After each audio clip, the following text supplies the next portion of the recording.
ಇನ್ನಷ್ಟು ವೃದ್ಧಿಸಿಕೊಂಡು ಆ ಯೋಗದ ಸಾಕ್ಷಾತ್ಕಾರ ಏನು ಕೊನೆಯ ಉದ್ದೇಶ ಇದೆ ಅದನ್ನು ಪಡೆಯುವಲ್ಲಿ ನಾವು ಸಫಲರಾದೆವು ಅಂತಾದರೆ ಕನಿಷ್ಠ ಪಕ್ಷ ನಾವು ಸ್ವಸ್ಥ ಸಮಾಜವನ್ನು ನಿರ್ಮಾಣ ಮಾಡಲಿಕ್ಕೆ, ಉತ್ತಮವಾದಂತಹ ಸದೃಢವಾದಂತಹ ರಾಷ್ಟ್ರವನ್ನು ನಿರ್ಮಾಣ ಮಾಡಲಿಕ್ಕೆ ಸಾಧ್ಯ ಆಗುತ್ತದೆ. ಇದೊಂದು ಮಾತು. ಇನ್ನು ಬಹಳ ಮುಖ್ಯವಾಗಿ ಹೇಳಬೇಕಾದದ್ದು ಗುರುವಿನ ಕುರಿತಾದಂತಹ ಗುರುವಂದನೆಯ ಕಾರ್ಯಕ್ರಮ. ಇಲ್ಲಿ ಗುರುವಿನ ಕುರಿತಾಗಿ ನಮ್ಮ ಹಿರಿಯರು ಸದಾಕಾಲ ಚಿಂತನೆಯನ್ನು ಹರಿಸ್ತಲೇ ಬಂದಿದ್ದಾರೆ.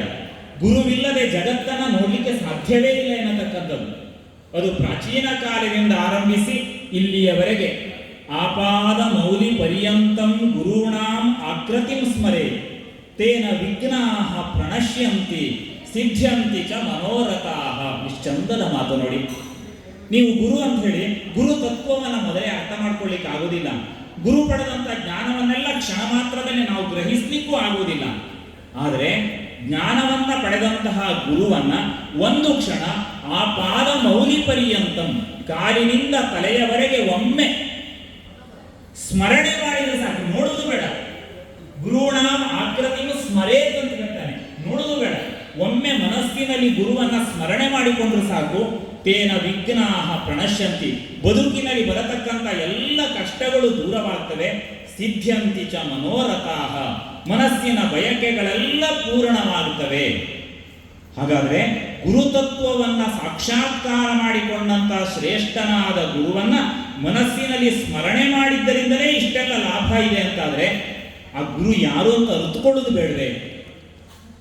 ಹಿಂದಿಯಲ್ಲಿ ದೋಹೆಯಲ್ಲಿ ಬಹಳ ಚಂದ ಹೇಳ್ತಾನೆ, ಗುರು ಧೋಬಿ ಶಿಷ್ಯ ಕಪಡ ಸಾಬೂನು ಸಿರುಜನಹಾರ. ತುಂಬಾ ಸರಳವಾಗಿ ಆಡು ಮಾತಿನಲ್ಲಿ ದೋಹೆಯನ್ನ ಕವಿಗಳು ರಚನೆ ಮಾಡಿದ್ದಾರೆ.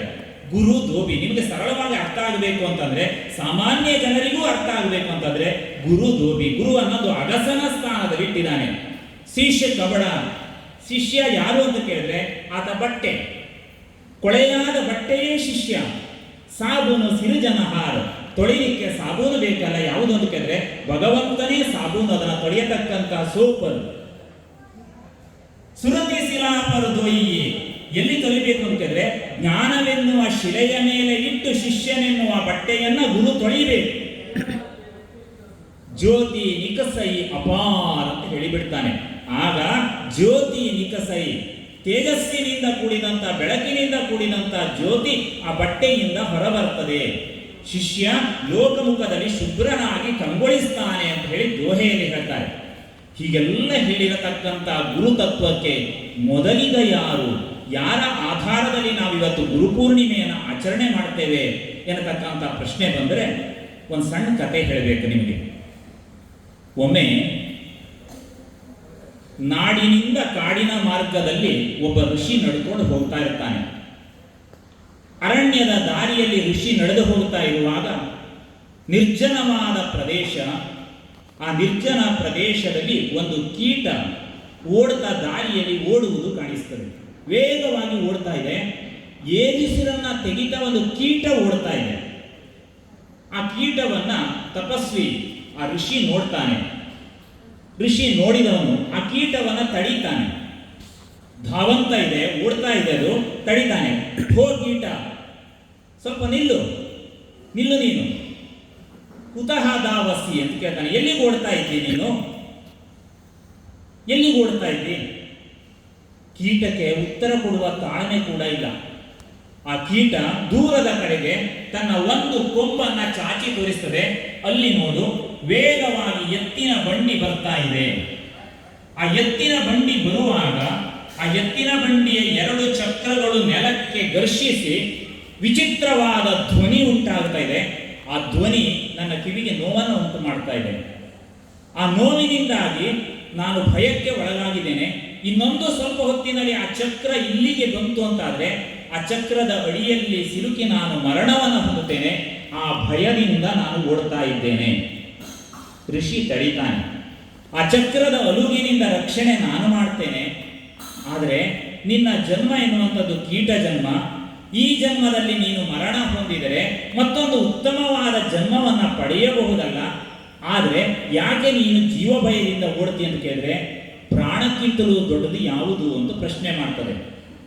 ಆವಾಗ ಅನುಕಂಪದಿಂದ ಚಿಂತಿಸಬೇಡ ಅಂತ ಹೇಳಿ ಸಾಮಾನ್ಯವಾದಂಥ ಕೀಟವನ್ನ ತನ್ನ ಸ್ವಪಷ್ಟಿನ ಶಕ್ತಿಯಿಂದ ಉದ್ಧರಿಸಿ ಅದಕ್ಕೆ ಮೋಕ್ಷವನ್ನ ಕರುಣಿಸಿದಂತಹ ಕಥೆ ಬರ್ತದೆ.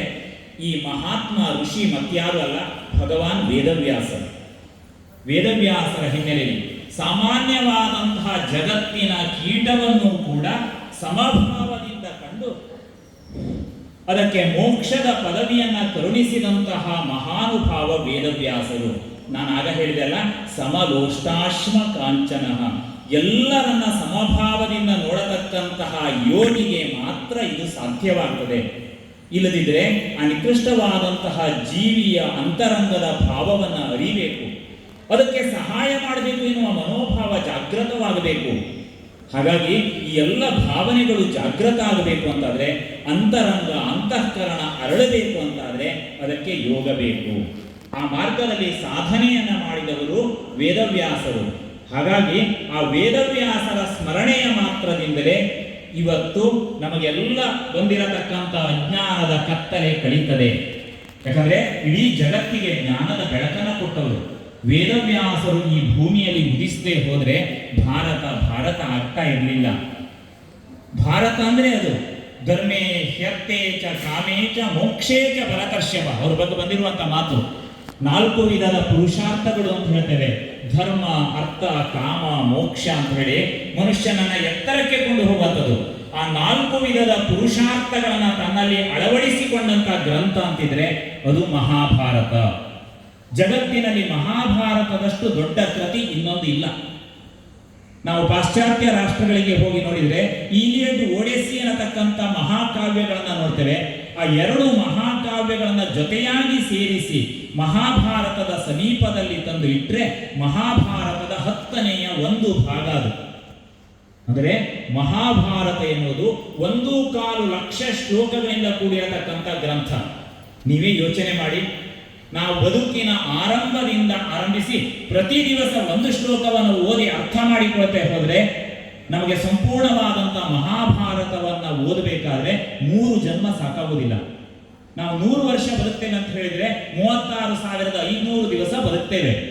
1.25 ಲಕ್ಷ ಶ್ಲೋಕಗಳನ್ನು ಹೊಂದಿರತಕ್ಕಂಥ ವ್ಯಾಸರ ಮಹಾಭಾರತವನ್ನ ಓದಿ ಅದನ್ನು ಅಂತರಂಗದಲ್ಲಿಟ್ಟುಕೊಂಡು ಅದರಂತೆ ನಾವು ಬದುಕ್ತೇವೆ ಅಂತ ಹೊರಟ್ರೆ ಎಷ್ಟು ಕಷ್ಟ ಸಾಧ್ಯ ಇದೆ.